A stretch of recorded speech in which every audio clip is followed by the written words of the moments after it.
There is a moment in many lives when everything familiar begins to change. When the version of yourself that once felt safe no longer feels true.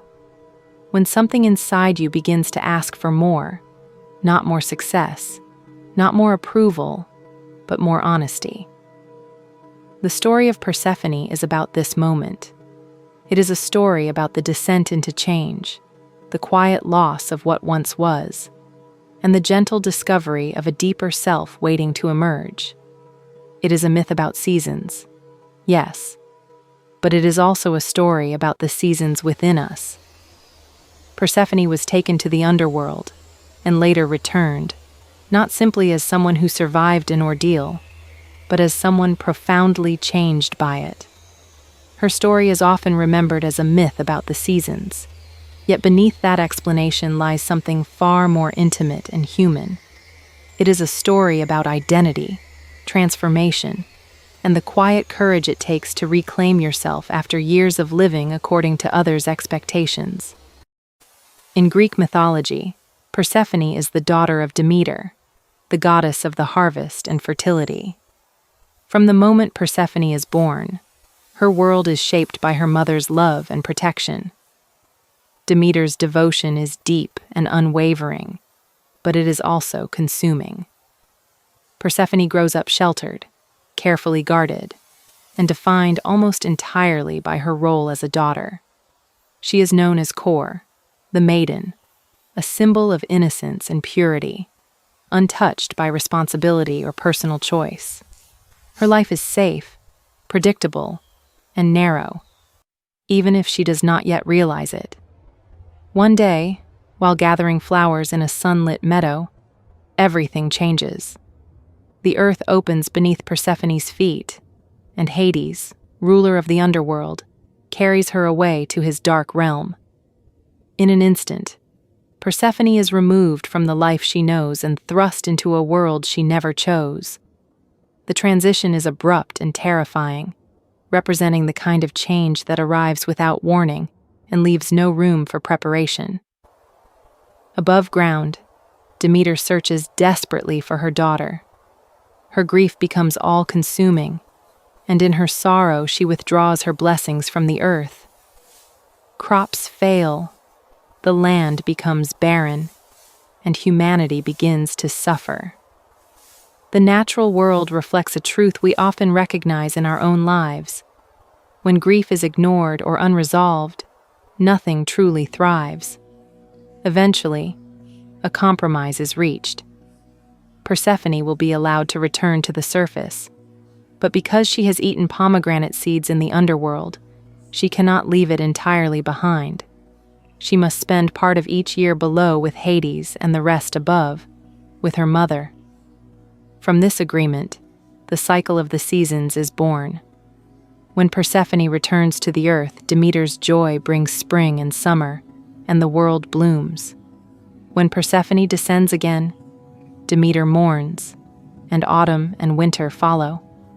On the surface, this myth explains the rhythm of nature. On a deeper level, it speaks to the inner seasons of human life and the transformations that shape who we become. Persephone begins her journey defined by others' needs and expectations.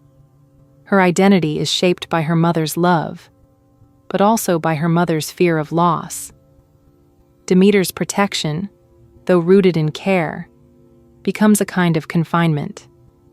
Persephone is cherished, but she is not fully known, even by herself. She exists within boundaries she did not create and follows a path laid out long before she could question it. Her descent into the underworld marks the end of that innocence. The underworld is not merely a place of death. It is a place of truth, endings, and transformation. It is where illusions fall away, and where one must face the parts of life that cannot be avoided or softened. Persephone's time there represents the difficult transition into maturity, often brought on by experiences that feel overwhelming or unfair. Yet Persephone does not remain powerless. Over time, she learns the laws of the underworld and discovers her own authority within it. She becomes queen of the underworld, not by denying her fear or pain, but by integrating them into her sense of self. When she eventually returns to the surface, she does so not as the same maiden who was taken, but as someone who has lived through darkness and emerged with deeper awareness. This transformation is central to her myth. Persephone does not choose between the light and the shadow. She belongs to both. She becomes a bridge between worlds, carrying wisdom from one realm into the other. Her power comes not from escaping darkness, but from understanding it. Many of us recognize ourselves in Persephone's early life. We spend years living in ways that please others, meeting expectations placed upon us by family, culture, or circumstance. We learn to be dependable, agreeable, and self-sacrificing, often at the cost of our own desires and boundaries. At first, this can feel like love or safety, but over time it can quietly erode our sense of identity. Then, at some point, life pulls us into our own underworld. This descent may take the form of loss, burnout, heartbreak, illness, or a sudden realization that the life we are living no longer fits. The descent is rarely gentle. In these moments, it is easy to believe that something has gone wrong, that we are failing or falling apart. Yet myths remind us that descents are not punishments. They are initiations. They mark the beginning of transformation rather than the end of wholeness. Like Persephone, we learn not by avoiding darkness, but by staying present within it. We begin to recognize our strength, set boundaries, and make choices rooted in authenticity rather than obligation. When we eventually return to the surface of our lives, we are changed, carrying depth where innocence once lived. This change is not always welcomed by those around us. Demeter's grief reflects a truth many people experience when they grow beyond old roles.